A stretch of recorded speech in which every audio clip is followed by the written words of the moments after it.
Thumbs up. Thumbs up. All right. Dude, I'm going to close this out by talking about Tomb Raider. This is the new movie starring Alicia Vikander. I think that's how you say it. Vikander? Vikander? I need to do my homework better. But it's latest in the line of the Tomb Raider franchise. Now, mind you, this is taking on or following the storyline of the Tomb Raider reboot that started in 2013. So now it's no longer she's Lara Croft Tomb Raider off in the tombs and raiding temples and such, and being chased by all these weird characters and then getting mired in her own family stuff. Now she's new Lara Croft, who's just kind of like incidentally in these places. She got bow and arrows. She's nailing folks with, and still has kind of the family BS in the background, but it's a much more hardcore game. So now for the newer generations, it's no longer focused on these square boobs, these triangle boobs. Now it's watch how much we can beat up this young girl who looks like she's struggling now to develop these triangle boobs because we kept smacking her in the chest with like all these falls off cliffs and stuff. Yep. It's an interesting take on a game that actually the reboot. I talk a lot of mess, but the reboot was actually really good. Those games were hardcore and hard as balls. I played the reboot, and man, it was really good Mhm. at first, but then the story became so utter garbage by the end that it really ruined the overall experience. If it didn't have that stupid garbage story, we're going to just throw American explosions at you over and over and over again because Michael Bay decided to become an influence, then Uh, it would have been significantly better. But the first like half of the game is actually really good. well, I like the game myself. I didn't play it to completion. It sounds like you may have. I did, yeah. Okay, yeah, that's probably why I still have like fond memories of it. But I just wanted to see how they would change and adapt something that has become pretty much a staple in that style of gameplay over the years. Because the first Tomb Raider was one of the first games where you utilize like that puzzle solving element, the exploration element, and kind of like I think it borderline tank controls, and make Yeah. it something you can functional with a good story. And mind you, I was of age too, like fresh in that puberty range where it's like, and also she's in those short shorts and that really tight shirt. This works for me on all levels. And then, dang it, Angelina Jolie playing her in those first movies, it was like win-win. Even though thinking back on them, they were all terrible. Well, now we have a new film series to match the new game franchise. And dude, I have to say right off the bat, I really enjoyed this. I went in expecting kind of the same hokey, corny experience that we got in the 2000 Lara Croft movies with Angelina Jolie. And I hate to keep bringing those up as if one I'm reviewing this in direct comparison, but it's just like you need a basis to jump off of because there was an existing format of this same story that existed in the public. You know that was released to people and formulated a general opinion. So anyone who didn't play the games and know how intricate they got, how deep that storyline really went, that's all they had to base it off of. So when someone says, we've got a new Tomb Raider movie out in 2018, all they have to go on is Angelina Jolie jumping off a chandelier, landing on the back of a giant robot, and shooting it so it doesn't mess up her parents' collection of wine glasses or whatever. And now you have a new picture set up where I'll break down the proper plot line. Tell me how similar this sounds to either the game or those old movies. Hold on. Yep. Laura Croft is the fiercely independent daughter of an eccentric adventurer who vanished years earlier. Hoping to solve the mystery of her father's disappearance, Croft embarks on a perilous journey to his last known destination, a fabled tomb on a mystical island that might be somewhere off the coast of Japan. The stakes couldn't be higher as Laura must rely on her sharp mind, blind faith, and stubborn spirit to venture into the unknown. And it's okay. How does that compare to the Laura Croft you've come to know? Well, for the reboot, Well, before the reboot. before the reboot, Yeah. the game reboot, I mean, it kind of skips through a bunch of stuff. So the reboot was all about Laura reimagining Laura Croft and taking it from the start of how Laura Croft became a Tomb Raider, Yeah, became known as the Tomb it Raider. was like the early years. Yeah, so this sounds like it's like that. So from the original games, yeah, this is sort of like gives me prequel sort of background information. That's what it sounds like. It absolutely was. Now the thing is, the newer games have gone farther into the story of Laura Croft. They based it off of what do you call it? Not the original. Damn it. I'm trying. I have it right here. Who the original developer was because they did a complete revamp of the story. Crystal Uh, Dynamics. Thank you. Yes. Uh, Um, And I like that. A lot of people had to really be won over by it, but I thought the older stories had gotten stale. It had gotten deep into itself. And one thing that I really love about about the new games, that kind of they went a little off, but the movie stayed true to the entire way through, is Laura is an explorer. Laura is someone who's she's a young woman trying to find like her way in this whole world. She's not a killer. She's not a badass action star. And those old games, eventually you would just like blah blah blah, blah snuffing out folks left and right, picking like random headshots and things. It was like Call of Duty almost. Now this new one, in this picture, she does have to kill people, and the first time you see that, it messes her up. It is like a hard scene. I love that because it's just like, dude, she's Tomb Raider. She's not, John Wick, or it's not Laura Wick. Yep. So yeah, and they had that in the first reboot that they made on, I don't know, on the late stages of the 360, early stages of the Xbox One. They had that there. That was a major story element, was Laura's first kill when she got the bow and had to sort of kill a human or kill a deer in order to get food for the first time. Those were important story elements. And immediately after that, I mean, it was kind of funny because you started killing people left and right, and no emotional impact whatsoever. Well, but that true, first but kill it does have was you do have to highlighted. get over the hump, and you have to show some emotion at some point. Yeah. But after a while, you're like, yeah, it's still a video game. I just kind of want to get through the story. Yeah. And if every time it stops, she's like, oh my god, what have I done? The game stops for like 15 minutes. She crosses their arms, puts some pennies over the eyes, and says a prayer or something, and then gives them a little service. She stops in one of the mini games. You got to bury the body. I make fun, but I think you may have had to do that in one of the Metal Gear games.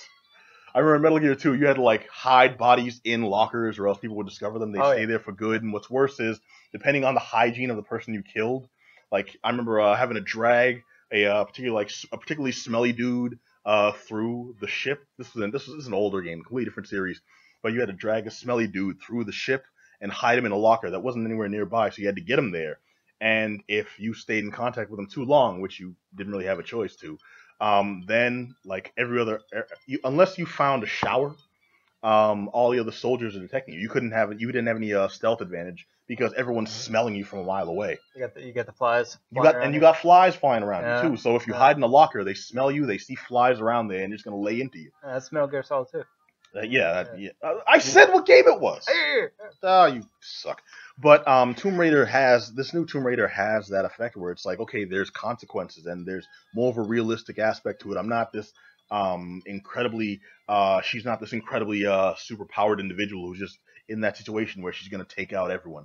So everyone's the victim. It's a story that's actually really well acted by Alicia Vikander. Some people in this were it felt like sleepwalking through. Walton Goggins is a very good actor, but he plays one of the big bads in this picture, and I felt he was just like collecting a check. He felt like he was just there for the sake of being there. Maybe he had higher hopes of the project and then read the script and was like, oh, well, screw it. It's one of those situations where it's like, look, I'm holding a gun to you right now. Look, I don't want to do this, but I'm stuck here and I have to do this until I get the call that lets me know.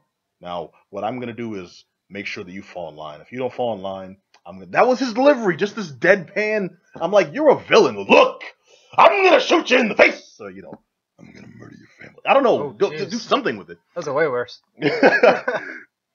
But I felt like I was getting kind of these lackluster performances from people. And you know what I suspect? And this is a lot of the complaints from people. It's like, I suspect that they tried to make the story like the games, but they didn't try to put any realism in the acting performances beyond that. You can forgive a lot of kind of shoddy delivery in video games because ultimately it's not a major Hollywood motion picture, it's a video game. So you just want to get to point A to point B to finish up this cutscene or whatnot.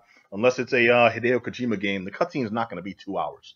It's just a few minutes to move the story along, and then you continue to play.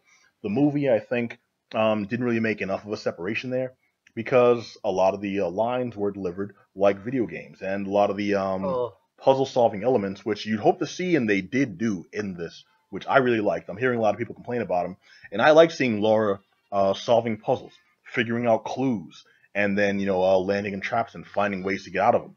The thing is, they stuck really close to the game, and I'm going to go ahead and say it. I'm giving this a thumbs up because I think this might be one of the best video game to film adaptations ever, which is a phenomenal thing to be able to say because I guess recent cinema history is just littered with failed attempts at doing just that. I think the top ones are the Mortal Kombat movie from the mid '90s and the Silent Hill movie that almost nobody has seen. The first one, not the second one.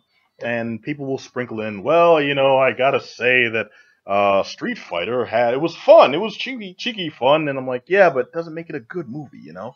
And a lot of them, a lot of people throw out Resident Evil too. The first one. The first one, Yeah. yes, because that's the only one that really tied into the games. And my problem with using Resident Evil as an example of that is it evolved into its own thing and stopped being about the games. They're very loosely related to the games, tangentially, with just like characters in name and stuff. Yeah, and they're very terrible. I wouldn't say all of them. I have perfect example. Yes, they are. Yeah. But I'll say, yeah, but they're dumb fun and what was it, Evolution? She was smacking them with the bike lock and stuff. It's like, doesn't make it a good movie just because it's enjoyable. Although it does not make it a non-enjoyable cinema experience Yep. if it was not a good movie, because there are several of those. Tomb Raider is not one of them. I enjoyed Tomb Raider. I especially liked when they'd get caught in traps. It wasn't just, well, we're in the situation, it sucks, and we got to get out of it. It's, I'm in this situation. Let me try to find a way out of it. Oh, shiza, it's getting worse. Now it's a different situation. It's like problems evolve. That's one of the big things that made the game so great. And they kept that for the picture. I don't think a lot of people or that I've heard review it so far, or at least acknowledging this. That's one of the things that's about the game that I would actually be upset if they gave me a straightforward story and didn't have evolving traps and scenarios like this. Now, the movie does stop sometimes when I mentioned the puzzle solving. I like to see it, but there are parts that are completely necessary, and it feels like they're kind of just thrown in there to be tropey along the lines of this is something you'd find on a deserted island, so we have to do this. There's a wall that we have to find a combination to get through, and then we can continue on. It's like, word, really? Because you are a lot of soldiers on an island made of dirt and rock with tons of dynamite that you want to sit here and try to figure out, blast your way in. Okay, that's the key there. You've got jackhammers, you've got dynamite, all types of charges. You get no one's. I'm gonna sit here and figure out what these symbols mean. This thing is old and decrepit. You break through. Yep. Yeah. It was more along the lines of we need to get from point A to point B, stop, and more story will happen. Then from point B to point C, stop, and then more story will happen. Then we'll pause for an interlude while we have an emotional scene. Now we'll go back to point D to point E, and then stop. It's like it wasn't formulaic in an annoying way, but it was formulaic in a way that we acknowledge the story of the video game. But it's also a movie. You don't have to play out exactly step by step. So as much as I really like that, I do acknowledge that not everyone's going to be right in line with this adaptation of Lara Croft because it does stick really close to the games. And I think if you're not any kind of video gamer, it may not be, and I'm not making the hard call, I'm saying this as a likelihood, it may not be as enjoyable an experience as it can be because you just won't get some of those things. It'll feel like a movie that has momentum and stops mysteriously and then picks up later on, but it'll seem jarring.